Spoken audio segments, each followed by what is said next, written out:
Hi guys, welcome back to Longidi. My name is EJ. So today we're going to be reviewing the great classic that is Dum Dum Dum Things Fall Apart by Chinua Achebe. I hope you've read the book. If you haven't, why not? I want you to read it. Is it that you just don't listen to me?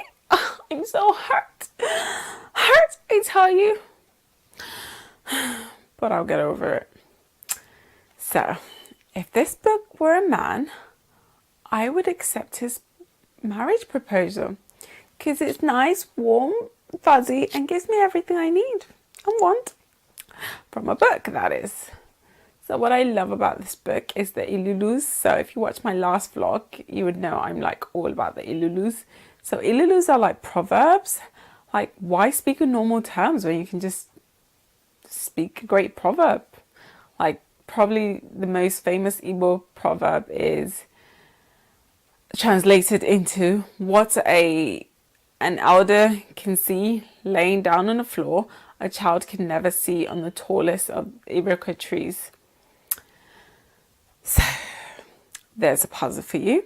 If you know an Igbo person, ask them. Everybody knows an Igbo person, surely. So I love the Ilulus. I love the names in the books. So I love the names in the book. It's so cool. Like Ekwefi, Ezima, Ngonye, Ikemefuna. It's like, Ijoma, you need to quickly hurry up and have children so you can name them this beautiful Igbo names. But then, do you know what my brother said? What if you don't marry an Igbo man? Can you just see how he's always looking for my trouble? But then I thought, wait, he's right. What if I don't marry an Igbo man? But then I have a plan. So what I would do when the child is born, or I would sneak them into like the, registry office and just register them with Igbo names. I mean, surely the husband would eventually forgive me and he'll get over it. That's my plan. Shh, don't tell anybody. Do you think it'll work? I hope so. We shall see. So the Ilulus and the name in the book, it's so amazing. And the book gives you like so much about the Igbo tradition, like the breaking of kola knots, the palm wine, the ubi, like so many things that it's like, when I was reading this book, I either wanted to be like a princess in the book or I wanted to be one of the men carrying their goat skin with their drinking horns.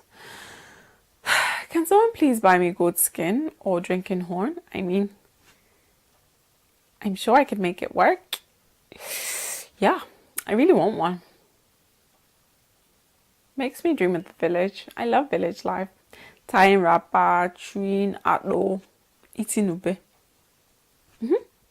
That's what I would like. So this book just gave me everything I wanted about just home away from home, really. But I guess it's not really exactly like that in my village, but it still just makes me smile to know that it was captured, this beautiful just setting of the village life. So I really love that. So this book was based on the main character, Okonkwo. Okonkwo was just an angry man. He's what we call in Igbo language Isobobo, like stonehead, stubborn. He was just angry. His anger stemmed from his father, so he thought his father was basically a loser. He didn't try when he was alive. He didn't have any money. He wasn't a titled man. So Okonkwo was like a warrior. He used to fight in wars with other kindreds. So his own kindred was called Omofia, and he was like known as a fierce warrior. So each war he fought, he gained like a title by like doing manly things. So he had like 3 titles out of 4, and his mission in life was to get all 4 titles, not to be a loser like his father. So everything he did opposite of what his father would do. So his driving force was almost anger, like too much anger. So he had 3 wives. Clearly, all the anger makes some babies. He had lots of children. So he hated everything except one of his children called Ezima. Like, he just thought she had heart. Of all his children, he wished she were a boy. Like, he just thought she had so much heart. And on the other side, he thought one of his sons, Wanya, was just a loser. Like basically he was a girl. He just thought, I wish they could just switch. Wanya was a girl and Ezima was a boy. So nothing made him happy except for Ezima. So anyway, because he was a fierce warrior, one day another kindred, Mbano, killed one of the women from Umofia, which is Okonkwo's village. And they knew no one wanted to fight people from Umofia because they had like really fierce warriors like Okonkwo who would just slay you by just staring at you off with your head. So to just like not cause war, they had to atone. They had to sacrifice a young boy. And then they sent one of the fiercest warriors to collect the boy, which is Okonkwo. So Okonkwo would go and collect the boy and bring him back to the village till the elders decide what to do with the boy. So the boy's name would be Ikemefuna. So Ikemefuna would live with them for like 2 years, and then he started calling him father. So one of the elders, Ichie Ezudo, said to Okonkwo, this boy calls you father. You mustn't have any hand in killing him. Okonkwo, remember he's stonehead, stubborn. He's like, yeah, whatever, I'm not listening. So eventually Okonkwo would have a hand in killing the boy. Can you imagine this boy? Can you imagine this Okonkwo person? He just doesn't listen. And that Ilulu is really perfect now. What an elder can see lying down, Okonkwo could not see standing on the tallest of all Iroko trees. So Okonkwo is really standing on the Iroko tree and he doesn't even know what danger is coming. So killing of the boy would, I guess, change things in his destiny. So back then, people just used to believe in, you can't shed blood from your kindred. So basically, if this boy is now calling you father, he's basically one of you. How can you kill him? So Okonkwo will be tormented for a few days. Then he got over it because he didn't really believe in having emotions. He was just like, yeah, I'm a man. Come here, woman, lay with me. Ooh, ooh, ooh. Imagine if that person chatted you up. You'd just be like, oh, please don't hurt me. Please don't kill me. So anyway, this elder that, gave him this advice, make sure you don't have any hand in killing the boy, would eventually die. So when he died, he was a titled man and a very knowledgeable man and well respected. So lots of people came to his funeral and all the warriors came, including Okonkwo. So while they were at this funeral paying their last respect before he was laid to the ground, Okonkwo's rifle went off, killing a young man in the village. Remember, you can't shed blood from your own kindred. So he would be banished for like 7 years. The reason he wasn't banished for life, because it was an accident. They called it a woman's crime. It was an accident. So he had to be banished for 7 years, not permanently. So while he was gone, he was like so angry, like, I'm wasting 7 years. I could have gotten so many more titles. I could have done great things. And I'm just wallowing away here. One of his uncles like, you're wallowing away here because you did something that it's against your kindred. So get over it. Your mother's people are here to like soothe you. You have to let go of some of this hate. It's just not healthy. Hakan was like, whatever. I remember Isop doesn't listen. So while he was in exile, the white missionaries came to his town, to like spread the good word. So they started off coming as friends. The elders didn't really know what they wanted. They're like, oh, okay, so you want to come to our village? Okay, now come. In fact, we know exactly where to put you. We're going to give you space in the evil forest. So back then, they used to believe like evil forest, once you go there, you will die, basically. It's where like all things bad go. Like, women that have twins, the twins are thrown there in the evil forest. So basically, anyone furefu, the ifulefus, the like lost people are thrown there. So when these white people did not die after they built their church in the evil forest, people were like, so does that mean their personal chi is stronger than our own personal chi? So back then, they used to believe that everyone is guarded by a personal god, like your personal chi, like was always fighting for you. So if something bad happened to you, they would say your personal chi is weak. So Okonkwo, when he was banished, he's like, my personal chi has abandoned me. He's probably out drinking, turning up with women, and he's abandoning me. But he abandoned you because you did not listen to your elders. That's what happened when you don't listen to your elders. So anyway, so as the white missionaries came, they just came like pretending to be bearing good news. But eventually they just wanted to like rule over and just like yeah, basically rule. So when Okonkwo was hearing all this story, he just got more angry. Remember, he was just an angry person. He just got more and more angry. And so eventually when he would return to the village, he's just like, I can't take it, we need to plan war. So because he was a titled man and he was known as a fierce warrior, they listened to him. So they would go and burn the church down. So when they burnt the church down, the head of this missionary group, this Oyibo person, said, oh, hi, I know you burnt down our church, but I'd like to invite you for some tea. You must come for tea. Yes, tea. We ain't gonna hurt you. Us hurt you? Never. Just come.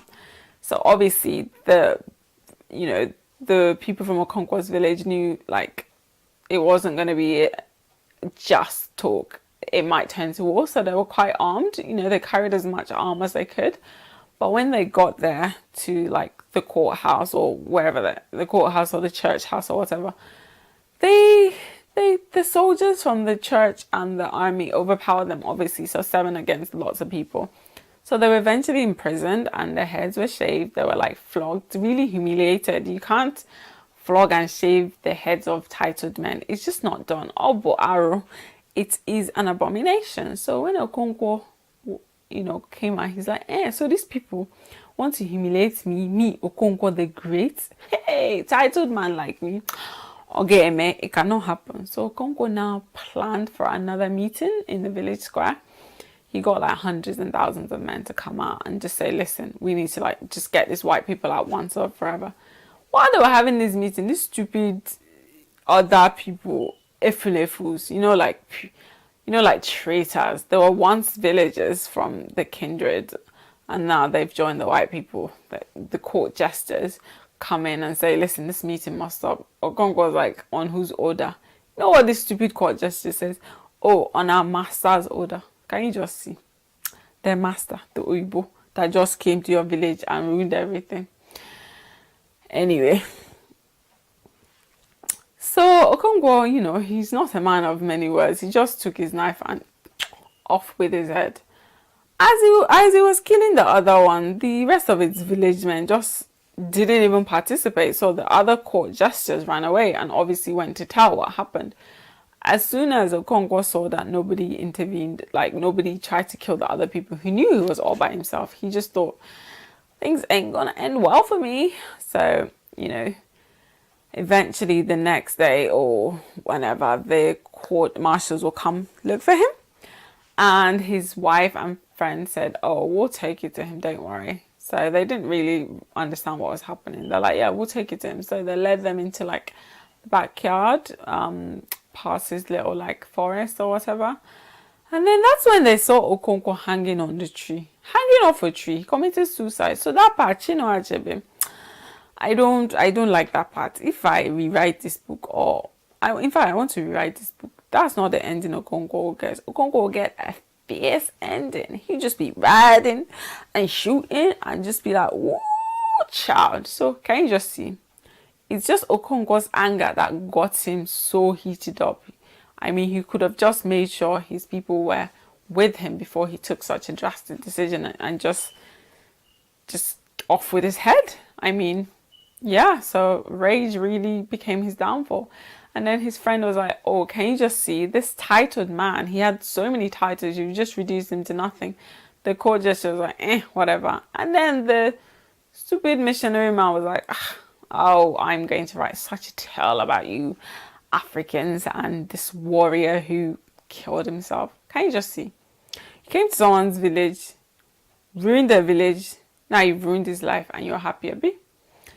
So this book, I mean, every time I read it, it just makes me know that there is no way forward except by sticking together, except by looking after your own kindred or kinsmen. Like, things don't fall apart when you stick together. It starts falling apart when you guys are divided. It's just the number one moral of the story, which is like, I love so much. So it's like, this book, yeah, it's my book, except that ending part. I was like, I wish it were different, but again, I'm not Chinua Achebe. I'm not the writer. So, but if I was writing my own, go end that way. It go better end.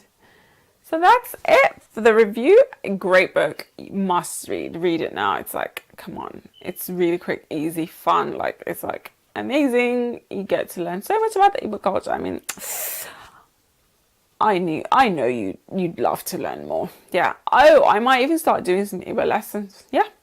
But anyway, that's the review for today. Next week, I'm going to review another Nigerian writer. This book is called Looking for Transwonderland by No Sarawiwo. So this is the daughter of Ken Sarawiwo. If you don't know who Sarawiwo is, then you're not a learned person. And if you're Nigerian, you should give back your passport. So that's the next book I'm going to review. So until we speak again, my name is Ijama. You've been watching Longidi. Until next time, love from Africa in London. I'll speak to you soon. Goodbye.